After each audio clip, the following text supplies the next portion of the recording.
Magandang tanghali guys. Update tayo ngayon sa ano. Panahon yan, makulimlim kagabi, grabing ulan, ang lakas.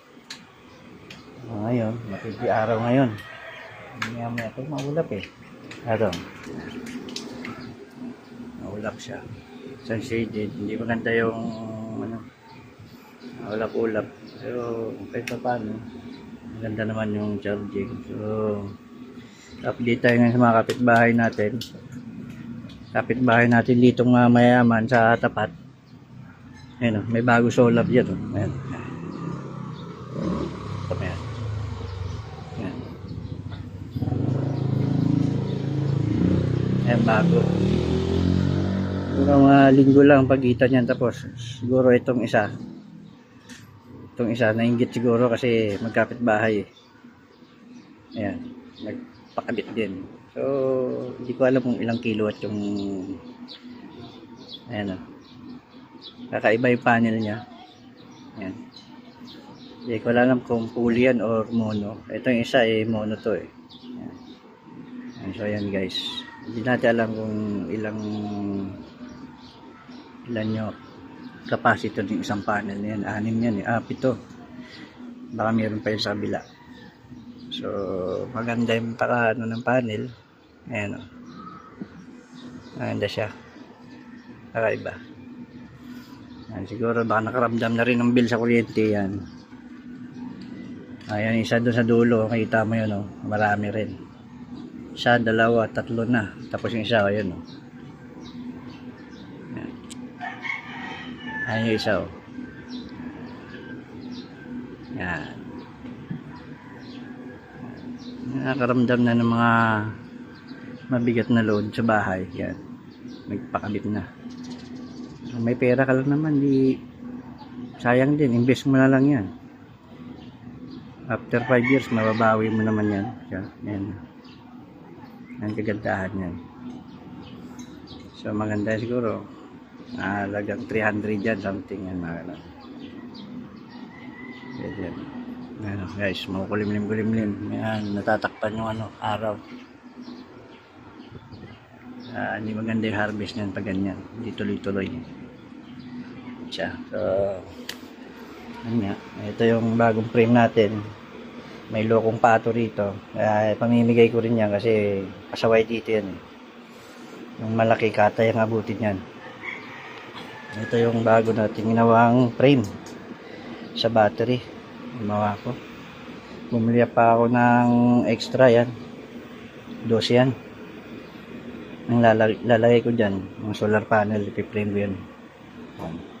So, update natin yan. Dito natin ilalagay yan. Yan. Yan. I-extend natin yan dyan. Yan. So, gagawa tayo ng bracket papunta ron kasi natatakpan ito. Yan. Yan. Hihigatin nyo kasi hindi naabot ng araw eh. Yan. So, ayusin natin. Ilalagay ito ng mga braces dyan. Yan. Mga sa tangle bar para doon niya nakahiga. Ayan. Okay. Update tayo kasi lalabas ako ngayon. Maghanap ako ng mga ano. Binulang ako sa mga bracket. Maghanap ako sa mga DIY. Doon lang makakabili niyan. Kaya yan. Update na lang tayo. Tapos na to. Ang kulang na lang nito ay ano, makapal na plywood. Bibilan natin yun. Grabe init nga, kahit makulim nga mainit. So, papapuno na rin yung mga cells natin, yung battery natin. Mataas na rin yung load. So ito, na-charge ko to para sa gabi sasaidan tayo kasi grabe consume ng ano, mainit kasi sa gabi, grabe ang consume ng kuryente. Matindi ang consume. Pag malamig kasi hindi gaano gumagamit ng mga loads na mabibigat. Kaya napansin nyo yung mga poste sa Meralco noong nakaraan, balita o napanood nyo naman sa TV, nagsiliyaban yung mga poste sa sobrang init. Overload yun. Overload. Ilang poste nangyari dito. So charge na naman sa mga consumer yan. Kaya naman yung system loss nilang sinasabi yan, kang kagaguhan. Bakit sa taong bayan sina-charge? Problema nila yan. Kaya kabubuhan talaga. Kaya sa inyo, may budget kayo, abang maaga, ipon.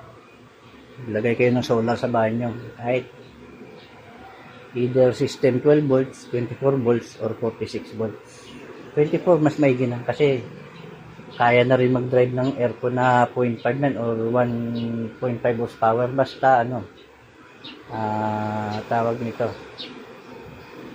may battery kang matataas ang amp hour. Yan. So dito sa tapat namin marami na nagso-solar ngayon. May bago na naman ako nakita ng spot ito. Sabi yan. Ayan o. Ayan. Ayan. Nakita niyo yan. Malayo yan. Hindi lang kita rito. Pero malaki-laki yan. Maglagay siya ng mga tawag nito. Hindi makita sa cellphone masyado pero aninag ko rito tubular. Nagdoble siya ng bubong. Doon siya naglagay ng panel sa taas. Siguro mga 16 kilowatt dyan. Feeling ko kasi nakikita ko yung panel na nakalatag 6 16 yan. 8 piraso ilalagay dyan. 8 bali 16 kilowatt yan. Yan. 16 kilowatt. Kaya dumadami na yung gumagamit ng solar ngayon. Mayayaman yan na mayayaman. So dito meron pa ako nakikita kaso hindi naabot ng cellphone ko. Nandun sa dulo. Bago din. Siguro mga 16 kilowatt din. Madami nang nagso-solar ngayon dito, nagkabit dito sa kabila. Hindi na mapipigilan yan. Kahit makulimlim na, nag-harvest yan. Problema yan. Hindi mo naman kailangan ng aircon sa pag makulimlim. Ayan. Diba? Lang talaga tipid. Hindi naman mainit sa loob. Magka mag-aircon, diba? Electric fan lang, mga ganyan. Mga tipid. Yan lang yan, o. Super, okay naman yan. Yan yung mga clip fan. Yan, 5 watts lang ang kinakain yan. So, super tipid yan sa kuryente. Yan, mga washing machine lang. Itong washing ko, hindi pa nagagamit to. Kasi, nakakalat pa rito. Marami pa akong ayusin. Marami pang gagastusin dito. Kasi maglalagay pa ako ng rito, harang. Kasi, kisa tag-ulan na, kailangan natin dito lagyan ng harang. Kasi, para hindi mabasa yung mga equipment natin sa loob. Mahirap pag nabasa. Mahal pa naman. Kaya kailangan natin secure na. Ito yung tinang natin to kasi siyempre budget. Yung tinang, yung bigla kasi napunta lang sa solar. Yung tinang. Ano lang naman. Dito sa area namin, sa solar dito, ako pa lang. Mayroon nga dyan, kapitbahay, tinatanong ako.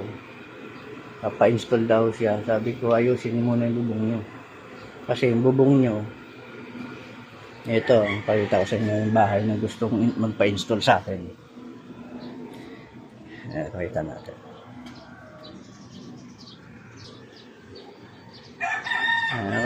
Nakikita nyo yung na yan, bahay niya mataas. Yung sa baba na yan. Yan. So, ang problema ko dyan, kung installan ko yan, parang alanganin. Kasi ang mangyayari niyan, sa umaga, maarawan siya. So, pagdating ng mga 2 or 3, hindi ko lang alam kasi yung bahay niya na mataas, magkakaroon ng shaded dyan sa panel eh. Yan yung haharang dyan.